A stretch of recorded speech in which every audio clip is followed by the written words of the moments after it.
What's up and welcome back to the channel. I wanted to do a quick retrospective on Battlefield Hardline, as I feel, in my opinion, it is one of the games in the Battlefield series, sort of an installment in the Battlefield series that slipped through the cracks for whatever reason. I don't think it was as successful as EA would have hoped it would be, or as they really wanted it to be, or maybe even a fan of the game would want it to be. And I wanted to kind of jump in and find out why.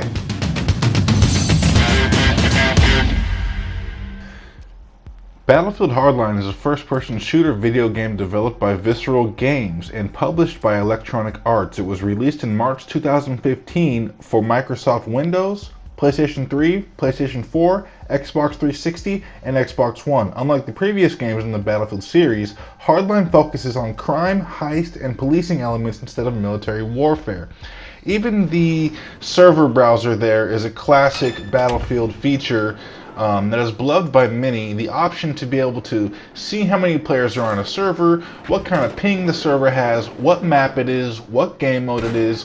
It's really something that's become unique to Battlefield over the years, as most FPS games that I can think of don't have anything like that. So that's one thing that Battlefield really has going for it. The gameplay was really well done. The maps, some of them could have been a little bit better, but that's just my opinion. And I felt one of the downfalls of the game was, I guess, poor post-launch support, as far as maybe bringing more maps and more weapons and stuff like that.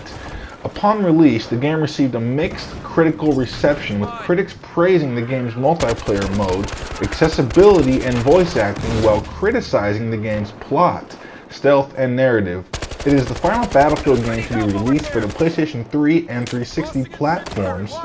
It was also the last game to be developed by Visceral Games before the company shut down in 2017. The focus of the game is the war on crime, breaking away from the military setting that characterized the series as such. The main factions in Hardline are the police, special response units, and criminals. Players have access to various military-grade weapons and vehicles, as well as having police equipment such as tasers and handcuffs. Hardline also uses the Levolution mechanic from Battlefield 4. For example, in the map Downtown, players can send a construction crane crashing into the building, ripping down debris from the central buildings in downtown, which falls down to the streets of Los Angeles. This time, every map features multiple Levolution events, both small and large.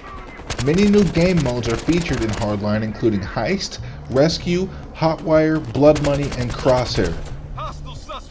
So Heist, for example, the criminals must break into a cash-filled vault, or as featured in some maps, blow open the doors of an armored truck, then move the cash-filled packages to an extraction point. The police must stop them. If the criminals manage to escape by bringing all the money to the extraction point, they win. Rescue. In a 3-minute-long 5v5 competitive mode, SWAT officers must try to rescue hostages held by criminal forces. The cops win by either rescuing the hostages or by killing all the criminals. Criminals win by killing all the cops or defending the hostages until the negotiations are over. Each player has only one life in this mode, which means no respawns. So it's a no respawn, hostage, rescue, and defend mode. So Crosshair, the second competitive game mode. Crosshair is also 3 minutes long, 5v5 with only one life. In Crosshair, the criminals are trying to kill a player-controlled VIP on the cop's side who is a former gang member turned state's witness.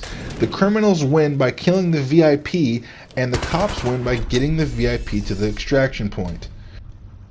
On July 22, 2014, EA announced that they would delay Battlefield Hardline from October 21st, 2014 to March 17, 2015. The reason for the delay was to implement the feedback given during the public beta.